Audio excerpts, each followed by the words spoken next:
In the forgotten corner of Brittany, where the wind howls like a banshee and the moon dares not linger, lies the Vale of Sorrow, a place where no villager treads after dusk. The locals, with their weathered faces and wary eyes, speak of the Dames Blanches, spectral women in flowing white gowns, their beauty a cruel mask for something far older, far darker. They say these spirits haunt the crumbling stone bridge over the river Mur, a relic of some forgotten war, its arches stained with moss and despair. Once, a tinker from a nearby hamlet claimed he saw one, her eyes like pits of starless night, beckoning him to cross. He fled half-mad, swearing her voice still whispered in his dreams, promising secrets no mortal should know. Now, in the autumn of 1847, a stranger arrives in the Vale, a man named Elias Varnholt, drawn by the tales of the spectral dames. His heart, heavy with grief and secrets, seeks answers in the shadows of this cursed land. Elias was no green lad. He'd seen the world, from the smog-choked alleys of London to the opium dens of Marseille, but nothing prepared him for the Vale's oppressive silence. His boots crunched on the frost-kissed path, each step a defiance against the dread that clung to the air like damp rot. He carried a worn satchel, stuffed with books on folklore, and a silver dagger etched with runes, a gift from a dying occultist in Prague. The villagers at the inn had warned him, their voices low, of the Dames Blanches' wiles, how they lured men with promises of love or knowledge, only to drag their souls into the river's depths. Elias, though, was no fool to superstition. He sought the truth behind the tales, driven by a loss he could not name. The bridge loomed ahead, its silhouette jagged against the bruised sky, and a faint hum, like a lullaby sung in reverse, drifted from its stones. He paused, his breath catching, as a chill slithered down his spine, whispering his name. The air grew heavier as Elias approached the bridge, the river below, murmuring secrets in a tongue no man could parse. He lit a lantern, its feeble glow barely piercing the mist that coiled like a living thing. The bridge's stones were carved with symbols, spirals, and eyes worn by time, but pulsing with an unnatural weight. He traced one with his finger, and a jolt, sharp as a blade, shot through him, filling his mind with flashes of a woman's face, pale and endless. Her eyes, black as the void, seemed to watch him from within the stone itself. Elias stumbled back, heart hammering, and heard a soft laugh, like bells drowned in silt, echoing from the river's edge. He clutched his dagger, its runes glinting faintly, and stepped onto the bridge, determined to face whatever waited. No sooner had his foot touched the bridge than the mist thickened, swallowing the world beyond in a suffocating shroud. The hum grew louder, no longer a whisper, but a chant, weaving through his thoughts like a spider's thread. He saw her then, a Dame Blanche, her white gown flowing as if caught in a wind that did not blow. She stood at the bridge's far end, her face half hidden by a veil of silver hair, her hands beckoning with a grace that felt like a trap. "Elias," she whispered, her voice a melody of frost and longing, "come to me and know what lies beyond." His legs moved, unbidden, as if the bridge itself willed him forward, each step heavier than the last. The dagger in his hand grew cold, its runes dimming, as if the spirit's presence drained its power. Elias fought the pull, his mind a battlefield of will and enchantment, sweat beading on his brow despite the autumn chill. The dame's eyes locked onto his, twin voids that promised answers to questions he buried deep, questions about his wife, Marianne, lost to a fever that no doctor could cure. He saw her face in the spirits, a cruel mimicry, and his resolve wavered, the dagger slipping in his grip. "You seek her, don't you?" the dame whispered, her voice now inside his skull, peeling back layers of memory. He staggered, one hand gripping the bridge's parapet, its stone biting into his palm.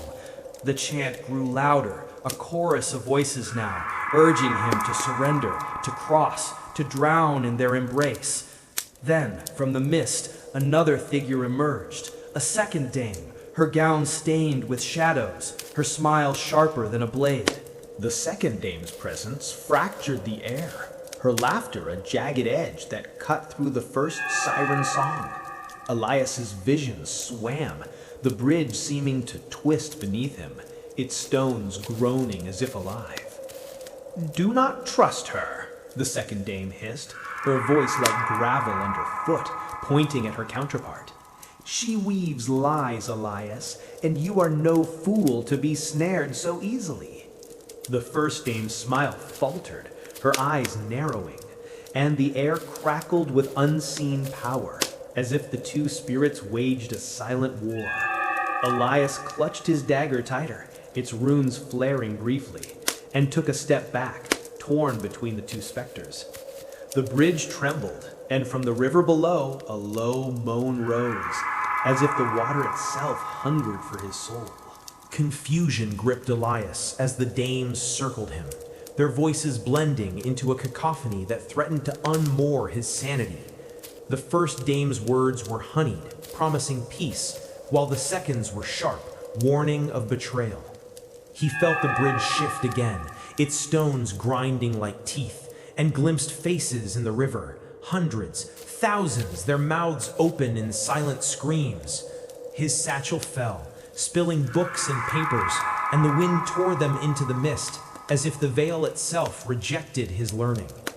The second dame stepped closer, her hand grazing his cheek, cold as a grave, and whispered, "You are not the first to seek us, nor the last to fall."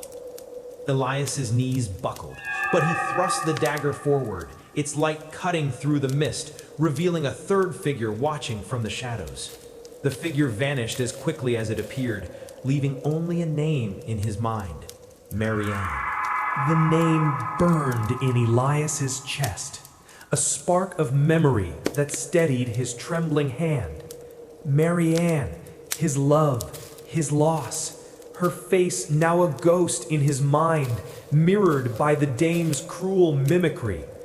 The bridge groaned louder, its arches cracking, as if unable to bear the weight of their presence. The first dame's voice softened, almost tender. "She waits for you, Elias, beyond the veil. Cross, and you will see her."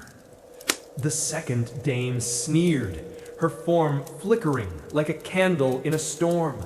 "Lies! She binds you to the river's curse!" Elias's gaze darted between them, the dagger's light wavering, its runes pulsing erratically.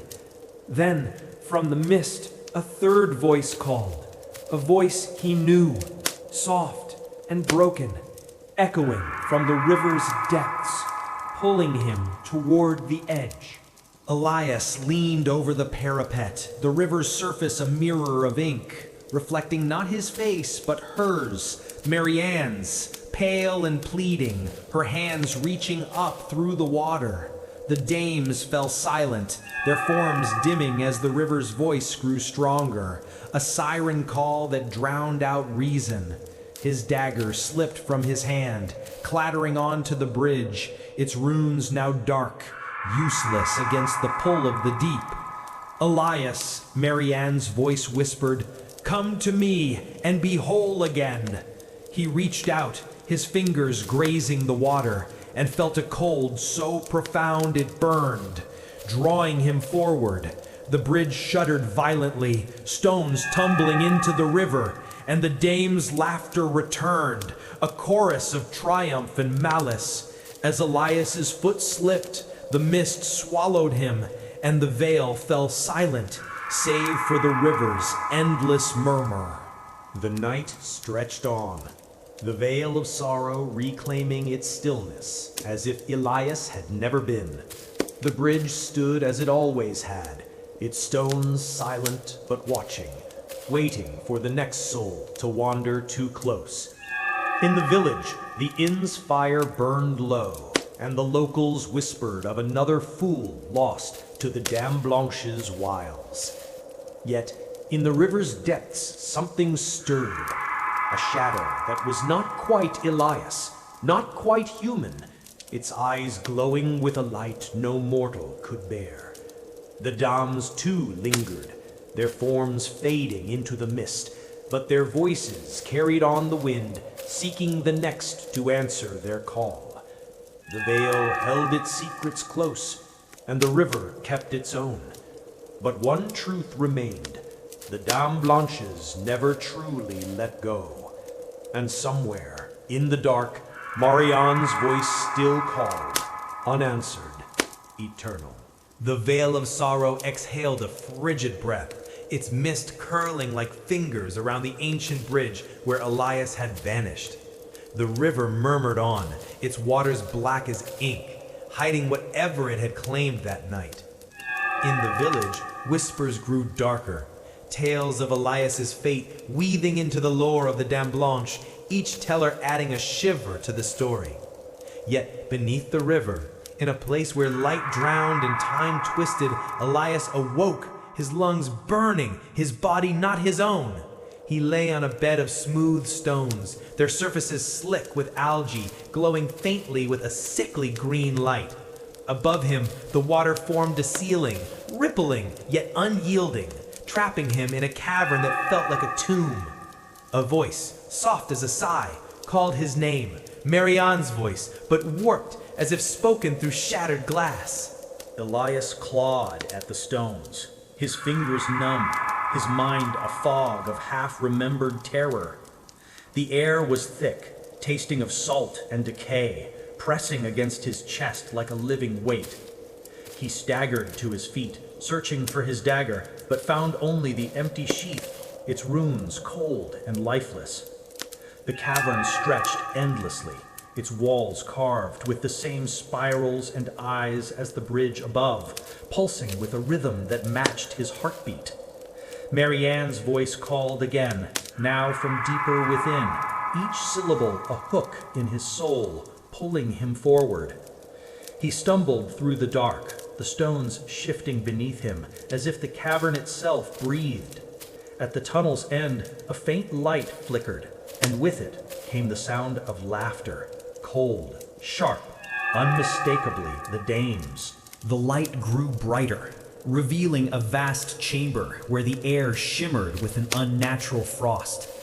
At its center stood a mirror, its frame wrought from blackened bone, its surface rippling like the river above. Elias approached, drawn despite himself, and saw not his reflection, but Marianne's.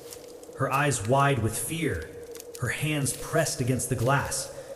"Elias," she whispered, her voice now clear, "you must not trust them." The mirror trembled, and behind her image, the Dames Blanches appeared, their gowns flowing like liquid moonlight, their smiles sharp as thorns. They spoke in unison, their voices a chorus of ice. "She is ours, Elias, as you soon will be." He reached for the mirror, but the glass burned his fingers, and the chamber shook, stones falling as the Dames' laughter grew louder. Elias fell back, his heart pounding as the chamber's walls began to close, the stones grinding with a sound like breaking bones. Marianne's image flickered, her voice now a scream. "Find the heart, Elias, before it claims you." The dames advanced, their forms blurring into one another, their eyes twin voids that sucked at his will. He scrambled to his feet, running blindly down a new tunnel, the air growing colder, the light dimmer. The walls pulsed faster, the spirals glowing red, as if the cavern fed on his fear. A shadow moved ahead, not a dame, but something else, taller, thinner, its form jagged like broken glass. It turned, and Elias froze, for its face was his own, but hollow, its eyes glowing with the same sickly green as the stones. The shadow spoke, its voice a distorted echo of Elias's own. "You cannot flee what you brought here." It raised a hand, and the tunnel twisted, the stones reshaping into a spiral staircase descending into darkness. Elias's legs moved against his will, drawn downward, each step echoing with the Dame's laughter and Mariana's fading cries. At the bottom, he found a pool of black water, its surface still as glass, reflecting a sky that did not exist. In its depths, he saw faces, not just Mariana's but countless others, their mouths open in silent screams, their eyes pleading. The Dames appeared beside him, their gowns now stained with shadows, their voices soft. "Join them, Elias, and be free." He stepped back, but the pool's edge seemed to follow, its water lapping at his boots, hungry for his soul. Elias's mind reeled, the faces in the pool, pulling at memories he'd buried. His wife's final breath, her hand cold in his, the guilt that had driven him to this cursed veil. The dames circled closer, their fingers grazing his shoulders, their touch like frostbite, whispering promises of reunion. He shook his head, defiance sparking in his chest, and shouted Marianne's name, his voice echoing through the chamber. The pool rippled violently, and a hand broke its surface, not Marianne's, but skeletal, its fingers long and sharp, reaching for him. The dames hissed, their forms flickering as the cavern shook, stones crumbling into the pool. Elias turned to run, but the staircase was gone, replaced by a wall of eyes, each one watching, unblinking. From the pool, a voice, not Marianne's, growled, "You are mine!" And the water surged upward, swallowing the light. The cavern plunged into darkness, the air so heavy Elias could barely breathe, his screams lost in the void. The dames' voices returned, now a discordant chant, weaving spells that burned his thoughts like acid. He felt the skeletal hand grab his ankle, its grip iron, pulling him toward the pool's edge. In desperation, he clawed at the ground, his fingers finding a loose stone carved with a rune like those on his lost dagger. The rune flared at his touch, its light searing the hand, which released him with a shriek that shook the cavern. The dames recoiled, their forms fracturing, and a path opened, a narrow tunnel, its walls dripping with black ichor. Elias ran, the pool's voice roaring behind him, promising vengeance as the rune's light faded in his hand. The tunnel twisted upward, its walls closing tighter, the air growing thin as Elias's strength waned. He heard the dames' voices behind, now joined by the pool's growl, a chorus of hunger that echoed his own despair. The runestone pulsed faintly, its warmth the only thing keeping him moving, guiding him toward a faint light above. He emerged into a new chamber, smaller, its ceiling a lattice of roots and stone through which slivers of moonlight fell. At its center stood an altar carved with the same spirals, holding a heart, not flesh, but stone, pulsing with a sickly green glow. The dames appeared, their forms more solid, their eyes burning with rage. "Touch it, and you are lost forever." Elias hesitated, the runestone hot in his hand, as Marianne's voice called again, faint but urgent, from the heart itself. Elias approached the altar, the runestone trembling, its light flickering as the dame's chant grew deafening. The heart pulsed faster, each beat a thud in his chest, whispering secrets of the veil, of the dames, of Marianne. He saw her face again, not in the heart but in his mind, her eyes pleading, "Break it, Elias, or be damned." The dames lunged, their hands clawing at him, their gowns now tattered, revealing something inhuman beneath. He raised the runestone, its light flaring, and brought it down on the heart, which screamed, a sound that tore through the cavern, shattering the altar. The dames wailed, their forms dissolving into mist, but the chamber shook violently, the ceiling collapsing. Elias fell, the runestone slipping from his hand, as the veil itself seemed to roar, and Marianne's voice faded into silence. The cavern crumbled, stones and roots raining down, as Elias scrambled through the chaos, his body bruised, his mind fraying. The runestone was gone, lost in the debris, but its light lingered in his palm, a faint burn that kept him alive. He found a crack in the wall, barely wide enough, and squeezed through, emerging into the veil of sorrow under a blood-red moon.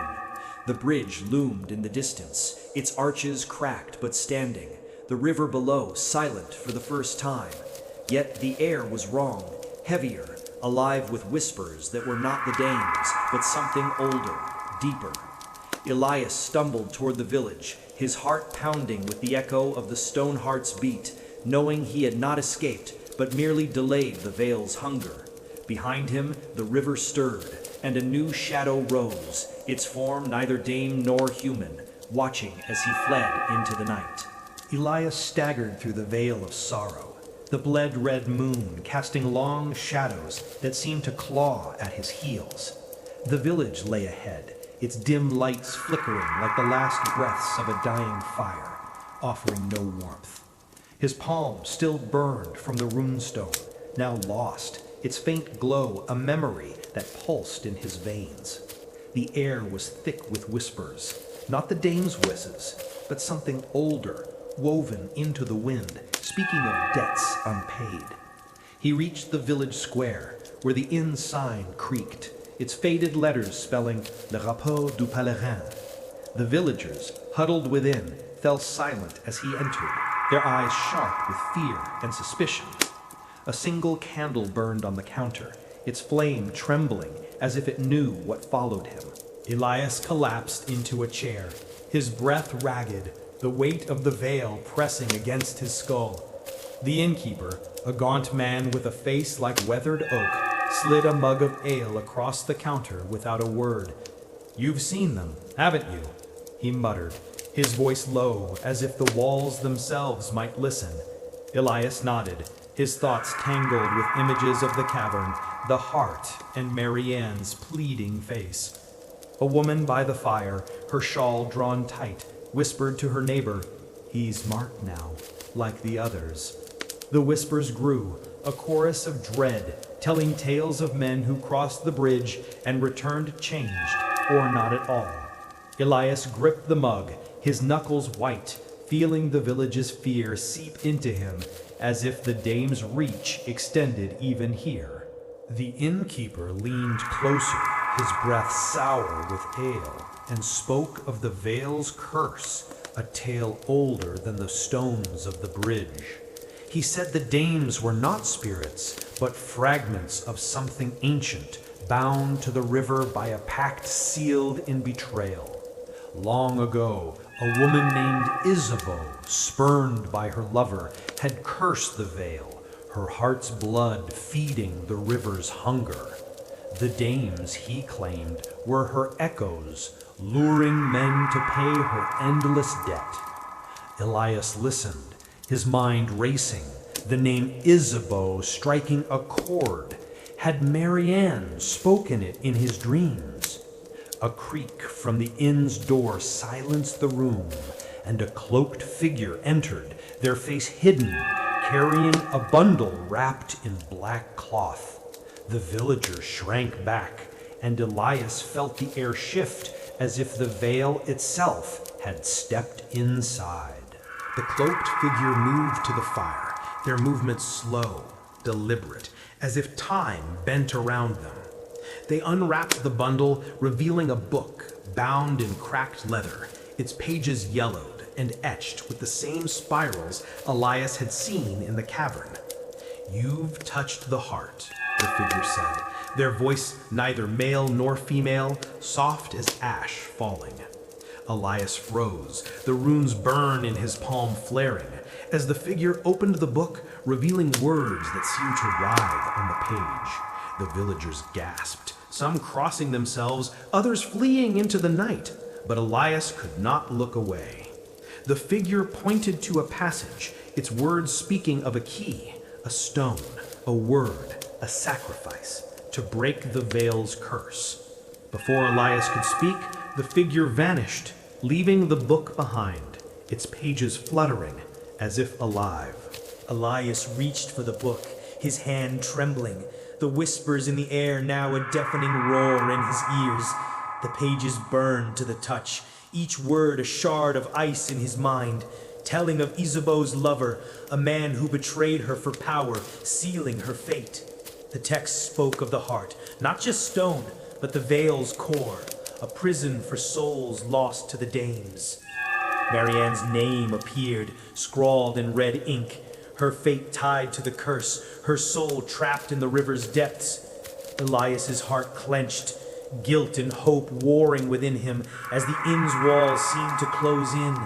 The candle flickered out, plunging the room into darkness, and a cold hand, not human, brushed his neck. The whispers became a voice, Marianne's, pleading, "Find the key, Elias, or we are lost forever." He stumbled from the inn, the book heavy in his hands, the village now a labyrinth of fog and shadow. The streets twisted, houses looming like silent sentinels, their windows reflecting eyes that were not there. The whispers followed, now joined by the dame's laughter, sharp and mocking, echoing from the direction of the bridge. Elias clutched the book tighter, its pages whispering secrets he could not yet read, guiding him toward the church at the village's edge. The church was ancient, its steeple crooked, its doors carved with symbols that matched the book's spirals. Inside, the air was stale, the pews empty, but a single candle burned on the altar, its flame unnaturally still. As he approached, the floor trembled, and a shadow moved, a figure, not a dame, but something worse, its form shifting like smoke. The figure spoke, its voice a rasp of wind through dead leaves. "You seek the key, but it demands a price." It stepped into the candlelight, revealing a face like Elias's, but older, hollow, its eyes burning with the same green glow as the cavern stones. The book in Elias's hands opened of its own accord, pages turning to a drawing of a spiral. At its center, a word, sacrifice. The figure smiled, its teeth sharp, and pointed to the altar, where a stone slab now lay, etched with runes that pulsed like a heartbeat. Elias's breath caught, the book growing heavier, its whispers now a scream in his mind. The figure vanished, but the church shook, dust falling from the rafters as Marianne's voice called again, faint from beneath the altar. Elias knelt, his fingers tracing the runes, feeling the veil's hunger stir as if it sensed his choice. The runes burned under his touch, their light searing his skin, and the altar split, revealing a staircase descending into darkness. The book fell from his hands, its pages scattering, each one whispering a fragment of Marianne's voice. Elias hesitated, the figure's warning echoing, sacrifice, a price, the key. But the pull of her voice was stronger. He descended, the air growing colder, the walls closing in, their surfaces slick with the same black ichor as the cavern. At the bottom, he found a chamber, smaller than the cavern, its center a pool of still water, reflecting not the ceiling, but a sky of endless stars.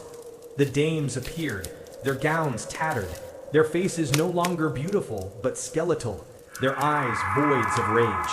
They spoke as one, "Give yourself, Elias, and she is free," as the pool rippled, showing Marianne's face, her hands reaching up, desperate. Elias's knees buckled, the weight of the book's words, sacrifice, key, crushing his resolve. Yet Marianne's face held him fast. The dame's voices grew louder, a chant that shook the chamber, the walls bleeding ichor that pooled at his feet.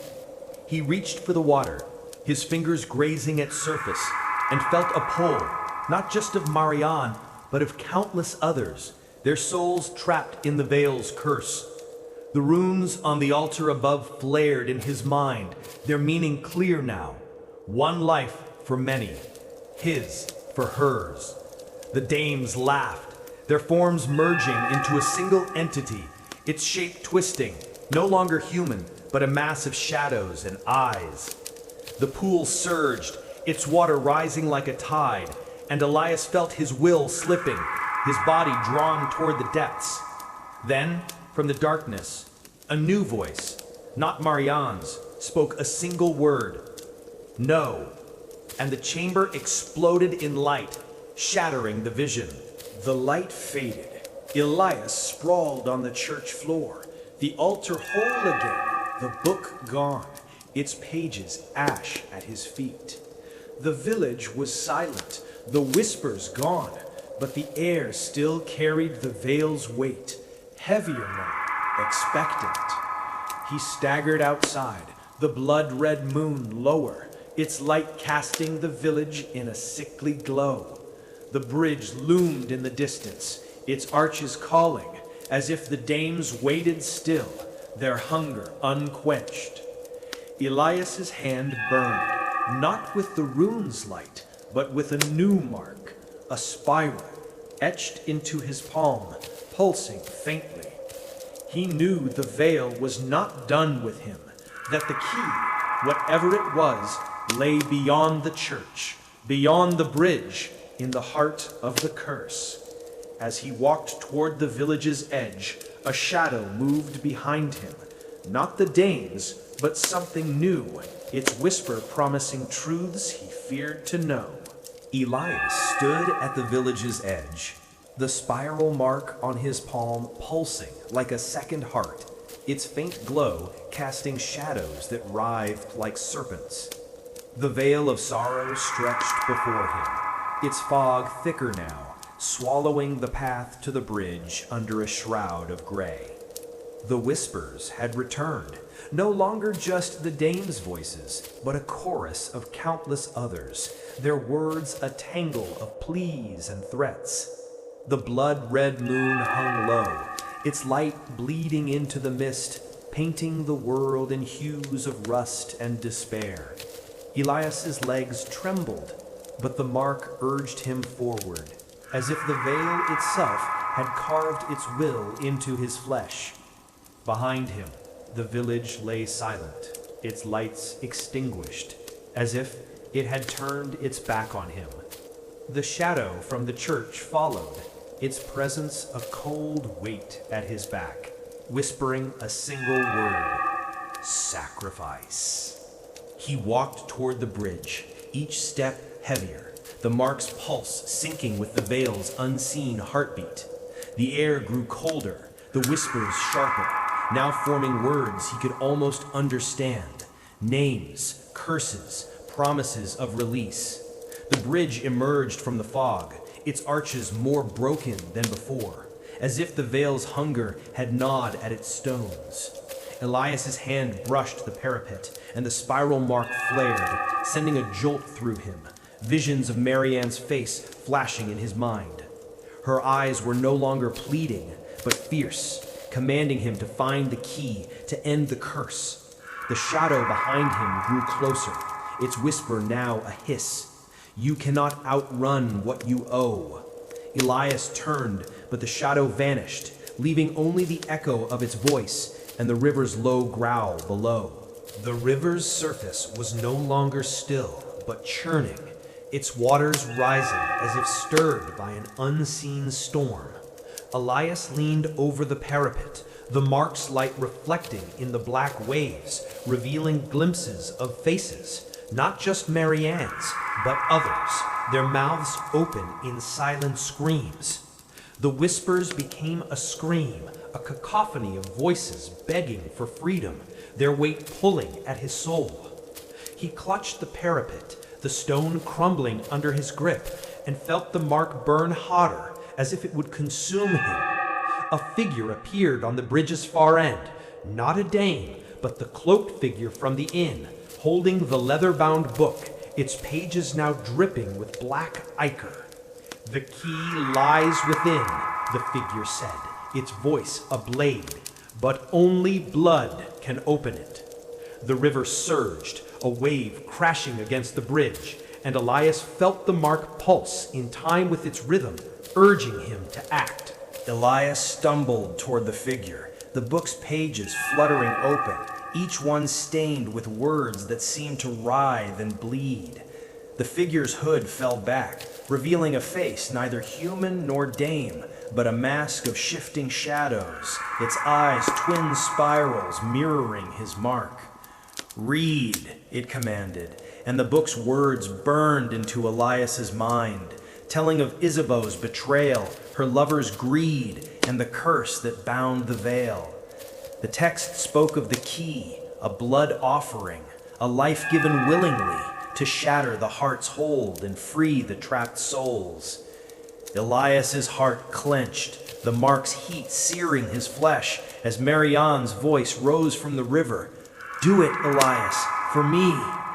The figure laughed, its form dissolving into the fog, leaving the book at his feet, its pages now blank but heavy with intent.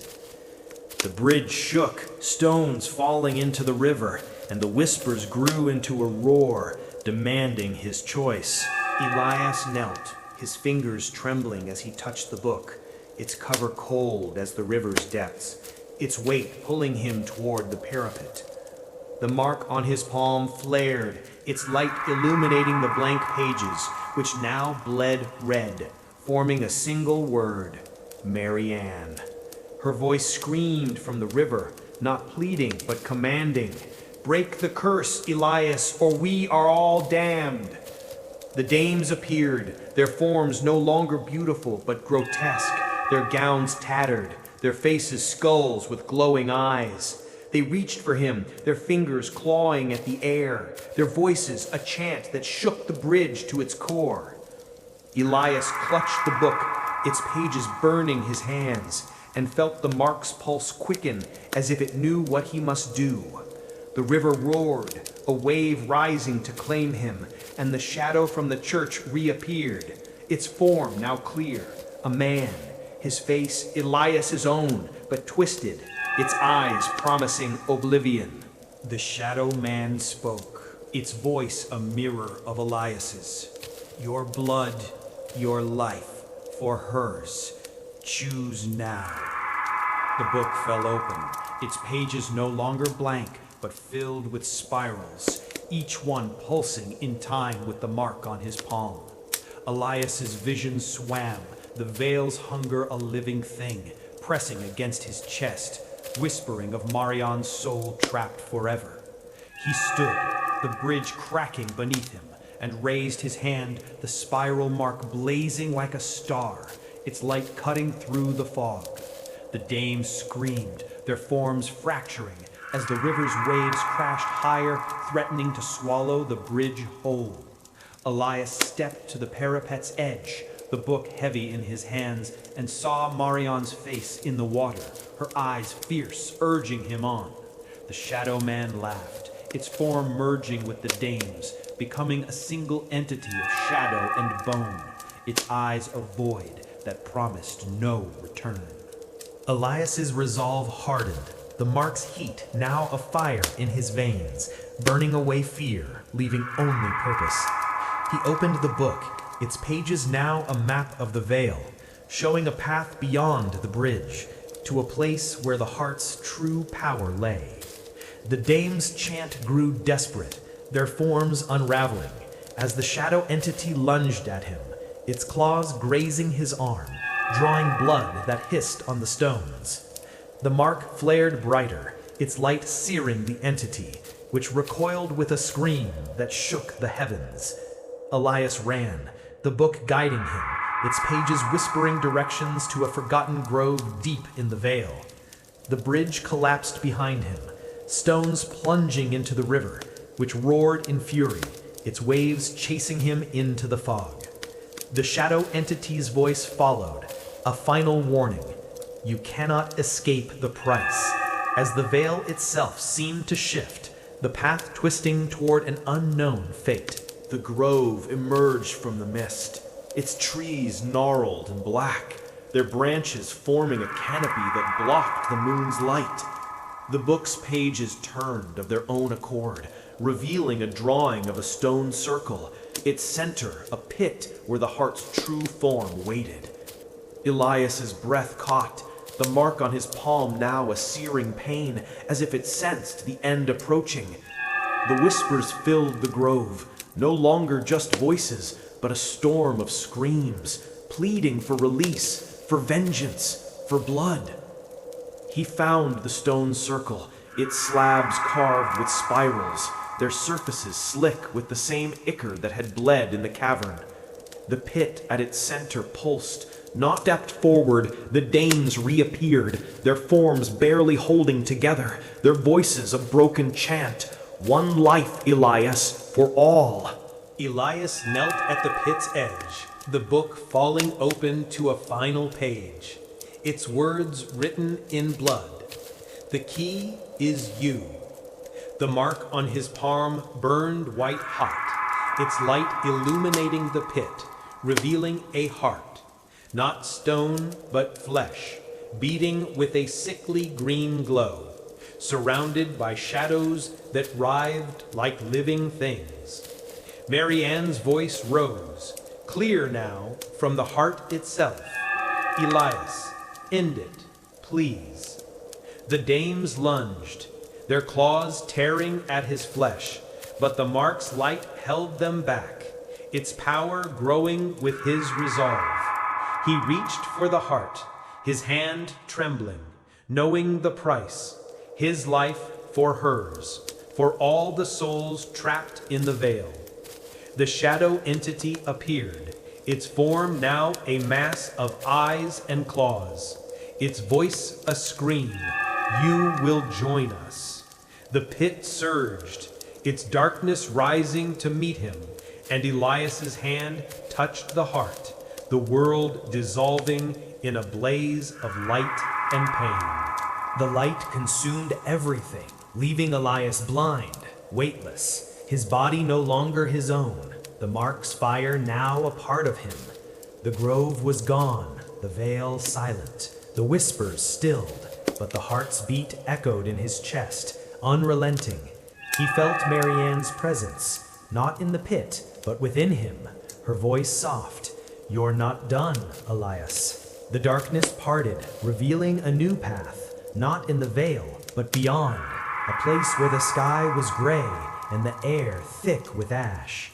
The book was gone, its purpose served, but the spiral mark remained, now etched deeper, a scar that pulsed with the veil's curse. The shadow entity's laughter echoed, fainter now, but promising return, as Elias walked into the unknown, the heart's beat guiding him. Behind him, the veil stirred, its hunger sated, but not satisfied, waiting for the final act of his sacrifice. Elias walked through the ashen void, the spiral mark on his palm a burning compass, its pulse the only guide in a world without form. The veil's hunger clung to him, a weight heavier than the fog, its whispers now a single voice, Mary Ann's, soft but unyielding, urging him onward. The gray sky churned above, its clouds twisting into shapes of faces, their eyes hollow, watching his every step. The heart's beat echoed in his chest, not his own but the veil's, a rhythm that promised no escape. The path led to a cliff's edge, where the ground fell away into a chasm, its depths pulsing with the same sickly green glow as the heart. Shadows moved below, not dames, but fragments of the veil itself, their forms shifting between human and beast. Mary Ann's voice called from the chasm, "Elias, finish it." And the mark flared, searing his flesh, as if it knew the end was near. He descended the cliff, the mark's light cutting through the fog, each step a descent into the veil's heart. The air grew thick, tasting of ash and sorrow, the whispers now a chorus of screams, naming him debtor, betrayer, savior. The chasm's walls were carved with spirals, their lines bleeding ichor that dripped upward, defying reason. At the bottom, he found a vast chamber, its floor a mirror of black stone, reflecting not his face, but countless others, their mouths open in silent agony. The heart lay at the center, no longer flesh, but stone again, its glow brighter, its pulse a deafening roar. The dames appeared, their forms barely holding together, their skeletal faces twisted with rage and despair. They spoke as one, "Your blood, Elias, to end the curse, or join us forever." Elias's hand trembled, the spiral mark blazing, its light revealing the truth in the dame's words. A life for a life, his for Marianne's, for all the souls trapped in the veil. The heart pulsed faster, its glow casting shadows that danced like flames, each one a memory of his guilt, his loss. Marianne's face appeared in the mirror floor, her eyes fierce but fading, her voice a whisper, "Do it, Elias, or we are lost." He stepped toward the heart, the dame's chant growing frantic, their claws reaching, their forms unraveling into wisps of shadow.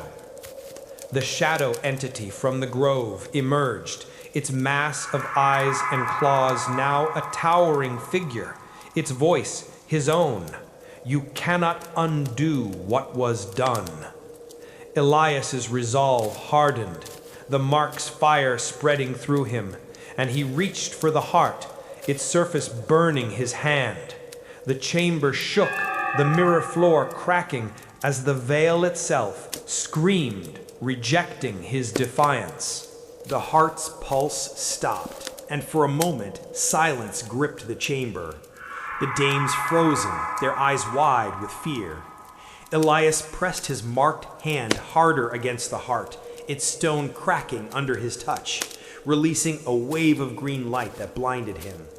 Marianne's voice screamed, not in triumph, but in pain, "Elias, no!" as the light consumed her image in the mirror. The dames wailed, their forms collapsing into ash, but the shadow entity laughed, its voice a storm. "You freed nothing, only fed the veil." The chamber dissolved, the walls melting into a void, and Elias fell, weightless, the mark's fire now a chain binding him to the heart. He saw the veil's truth. Isabeau's curse was not hers alone, but the veil's, a hunger born of betrayal, fed by every soul it claimed.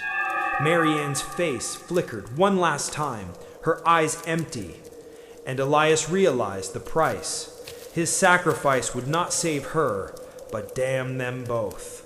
The void swallowed him, the heart's fragments scattering, each piece a shard of the veil's curse, pulsing with green light.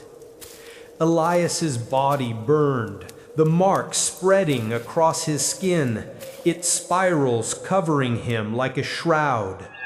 He was no longer in the chamber, but in the river, its black waters now a sea of faces, their hands pulling him down. Marianne's voice was gone, replaced by the shadow entities, now a chorus of all the veil's victims. "You are ours, Elias," as she was. He fought, his will a fading ember, but the spirals tightened, binding his soul to the river's depths. The veil reshaped above, the bridge rebuilding itself, its stones gleaming with new spirals, as if his sacrifice had strengthened the curse. In the village, the inn's candle flickered, and the villagers whispered of a new tale, a man who challenged the dames and became their keeper. The veil settled, its fog thicker, its hunger sated but eternal, the river flowing with a new weight. Elias's consciousness lingered, not free, but trapped, his soul woven into the spirals that now covered the bridge. He saw through the veil's eyes, felt its hunger, knew its secrets.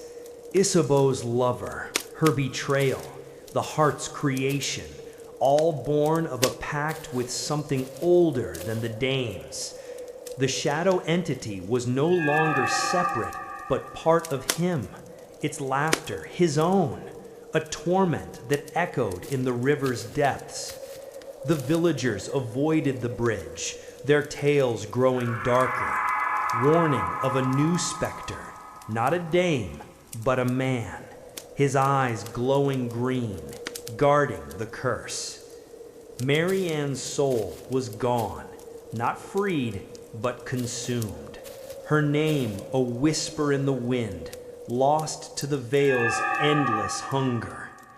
Elias, now neither man nor spirit, stood watch, his spiral-marked form a monument to the price of defiance, forever bound to the veil of sorrow.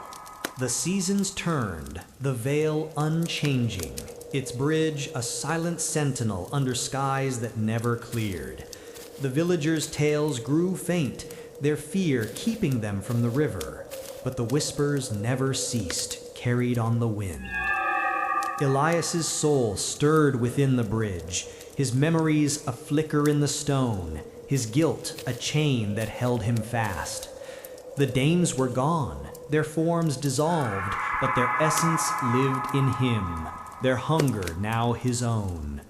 The heart's fragments pulsed in the river, each one a seed of the curse, waiting for the next soul to wander too close. The veil watched, its hunger patient, knowing time would bring another to challenge its power. And in the silence, a single whisper remained, not Mary Ann's, but Elias's, pleading for a release that would never come. The veil of sorrow endured, its curse unbroken, its hunger a living thing that fed on hope and despair alike. The bridge stood as it always had, its stones whispering to those who dared listen, promising secrets and doom.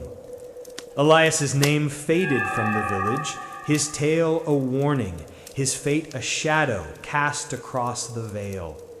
The river flowed, its waters black, hiding the heart's fragments, each one a spark of the curse's power. The wind carried new whispers, not of dames, but of a man, his soul trapped in stone, his eyes watching from the bridge. The veil waited, patient, eternal, knowing another would come, drawn by love or folly, to face its price. And in the dark the spirals pulsed, a heartbeat that never stopped, binding the veil of sorrow to its endless, tragic dance.